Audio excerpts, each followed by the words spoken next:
with ROYCE GRACIE at CHILCUTT'S Premier Martial Arts, single biggest influence on ground fighting and martial arts history, the godfather of MMA. How does it make you feel to hear that about yourself? Human? How often are you traveling? You just spoke to me about traveling. How often are you traveling with your About sport? 7 months of the year. This year, normally 6 months. This year, it's 7 months of the year. And how are you keeping yourself in shape, food-wise, exercise-wise, just for yourself? I follow the Gracie diet. So this year I push a little bit more. It's been 7 months, 5 months home, not straight. Go for a couple weeks, home for a week. Go for a couple weeks, home for a week. So I just, how do I keep myself in shape? I run, I lift, I train, I eat healthy, follow the Gracie diet. You stated at a press conference that the return to the UFC Brazil touched you and made you feel like going back into the octagon, and everything was being negotiated with Dana White. Are you still feeling like getting in the octagon? Well, they know who I want to fight. They know that I'm willing to it. I'm just waiting. So if it comes, good. If it doesn't, been there, done that. It's all good. I'm training some new generations, some of the new guys. Let them fight. Let them represent. And are you wanting to fight Matt Hughes again? That's the only one that's missing. If it's not him, not interested. A lot of UFC fighters have taken to the movie scene. Do you see yourself on the silver screen? As a good guy, bad guy? Either or. Yeah. And would you like to work with one of your guys you've trained, Chuck Norris, Jim Carrey, or Nicolas Cage? Yes. It's I'm open for that. I'd like to. What is next for you? Movies? Do you have anything lined I up? didn't think about that, but since you mentioned, now I'm gonna follow them. I'm gonna search that one. I think you'll do great. I really do. Since you mentioned that. And I have a few Facebook requests that people would like to ask you, and one of them was training with you tonight. How do you feel when you see a lot of people training under you as you travel? I'm just a product of my father's work. So I'm just continue his legacy. And what's for the future of Gracie Jiu-Jitsu? Man, only time will tell. We conquered the world already. And Gracie Jiu-Jitsu will undoubtedly last for a very far into our future. And as it passes down and evolves, what is the fundamental principle of Gracie Jiu-Jitsu that you would like to endure? That technique will overcome power, strength. That's what my father taught us. And do you see yourself getting off the road and opening up your own academy at some point in time? Yeah, someday. So I like to travel. I don't mind traveling. And then I have a personal question for you. You wear a blue belt, and you are a black belt your father gave to you when you were 17. Why do you wear a blue belt? Because he went back to blue belt. So since he passed away, there's nobody else going to promote me. I don't want to get promoted anymore. So I put in a belt like his. From the beginning of Jiu-Jitsu, the history, it was white belt, like a lighter blue belt, and a navy blue belt for the instructors.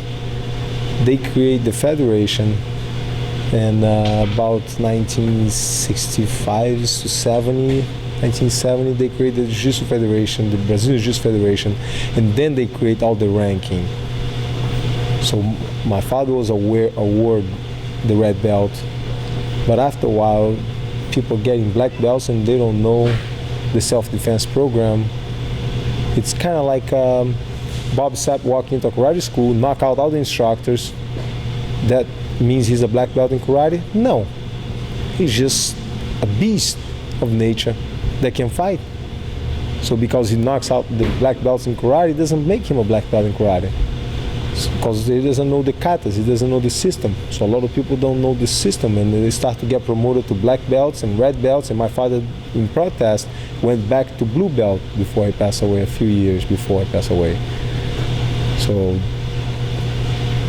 I'm not thinking about getting promoted anymore. Put his signature on it.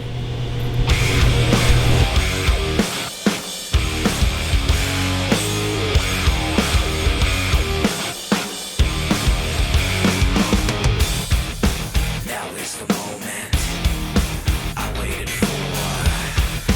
I can't be broken.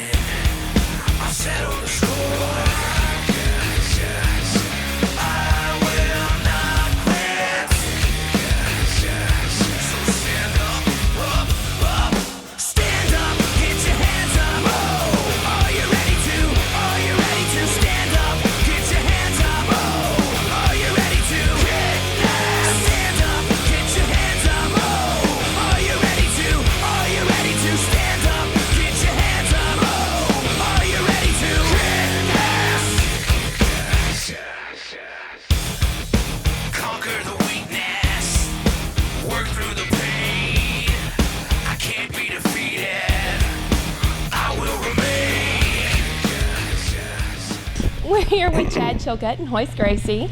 We had a seminar tonight on ROYCE Gracie's Jiu-Jitsu. This is Chad's studio. Chad was promoted this weekend to a black belt. Yeah, I've been with him for like 14 years and started training. And back when we first started training, it was just seminars. And so, how do you get involved, ROYCE?